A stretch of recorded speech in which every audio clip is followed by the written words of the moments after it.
پاکستان کے کسانوں کے حقوق کے لیے جدوجہد کوئی نئی بات نہیں، لیکن اب اس جدوجہد کی سرپرستی کا بیڑا برطانیہ کے بین الاقوامی فلاحی ادارے آکسفیم نے اٹھا لیا ہے۔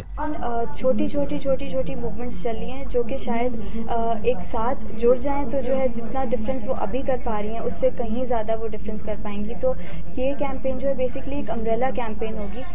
ملک بھر سے آئے ہوئے کسانوں کے ساتھ 2 روزہ اجلاس کے بعد آکسفیم نے 12 نکاتی کسانوں کے مطالبات کا چارٹر جاری کیا ہے۔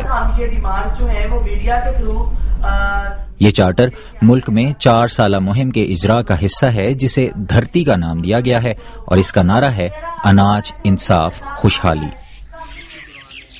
کسانوں کے چارٹر آف ڈیمانڈ میں بڑا مطالبہ یہ رکھا گیا ہے کہ سرکاری اراضی فوری طور پر چھوٹے کسانوں اور ہاریوں میں تقسیم کی جائے، جن میں خواتین کا خاص خیال رکھا جائے۔ زرعی شعبے کے سرکاری اور کاروباری نظم و نسق سمیت ملک میں زرعی عدالتیں بنانے کا مطالبہ کیا گیا ہے جو مرکزی عدلیہ کے ماتحت کام کریں۔ حکومت سے یہ مطالبہ بھی کیا گیا ہے کہ کارپوریٹ فارمنگ کے نام پر دوسرے ملکوں کو زمین کی لیزنگ بند کی جائے اور یہ زمینیں چھوٹے پاکستانی کسانوں کو دے کر ان کی پیداواری صلاحیت بڑھانے پر توجہ دی جائے۔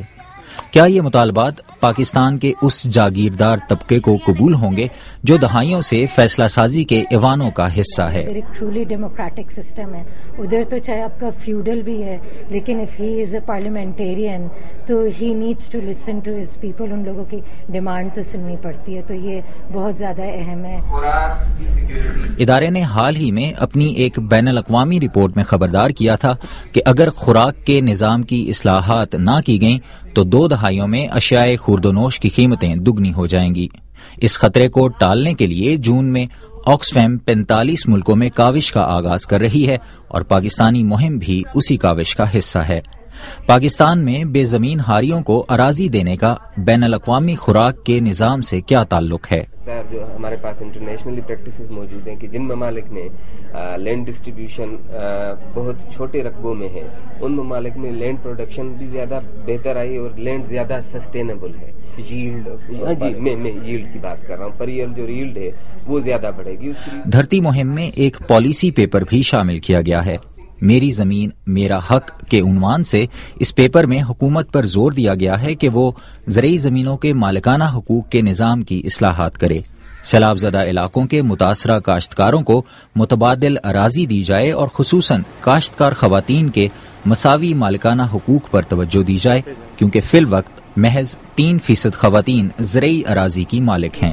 کھیتوں میں دیکھیں عورتیں ہی کام کرتی ہیں زیادہ، اور پیسہ وہ ایک کسان مرد کے ہاتھ، حالانکہ وہ فیملی میٹر ہوتا ہے، فیملی میں آتا ہے، لیکن وہ آنرشپ اپنی نہیں کرتی، اور جب وہ آنرشپ اپنی محسوس کرے گی، اپنے آپ کو طاقتور محسوس کرے گی تو بہتر نتائج ملیں گے۔ سندھ، خیبر پختونخوا اور بلوچستان کی غیر سرکاری تنظیموں سمیت انجمن مظاہرین پنجاب بھی آکسفیم کی اس کشتی میں سوار ہے۔ یہ انجمن کئی سالوں سے اس اراضی کے کاشتکاروں کے لیے مالکانہ حقوق کی جدوجہد کر رہی ہے جو فوج کی ملکیت میں ہیں۔ ہم اس دھرتی کیمپین میں اس لیے شامل ہوئے ہیں کہ ایک لڑائی جو ہم پنجاب میں لڑ رہے تھے، سندھ والے بھی لڑ رہے ہیں اپنی جگہ پہ، بلوچستان والے بھی لڑ رہے ہیں، کے پی کی والے بھی لڑ رہے ہیں، اور وہ سارے وہ لوگ ہیں جو اسی طرح کی حقیقت پسند لڑائیاں لڑ رہے ہیں۔ تو اگر ہم سارے لوگ مل کے ایک کیمپین کی شکل میں اگر اس جدوجہد کو جاری کرتے ہیں تو مے بی کہ ہم بہت حد تک اپنے جو مسائل ہیں ان کو حل کرنے میں کامیاب ہو سکتے ہیں۔ عقیلہ ناز کی یہ خواہش کس حد تک پوری ہوگی یہ وقت ہی طے کرے گا، لیکن دھرتی مہم پہلی کوشش ہے جس میں پاکستان کے 4 صوبوں کے کسانوں کو یک زبان ہونے کا موقع ملے گا۔ ظہیر الدین بابر، BBC، اسلام آباد۔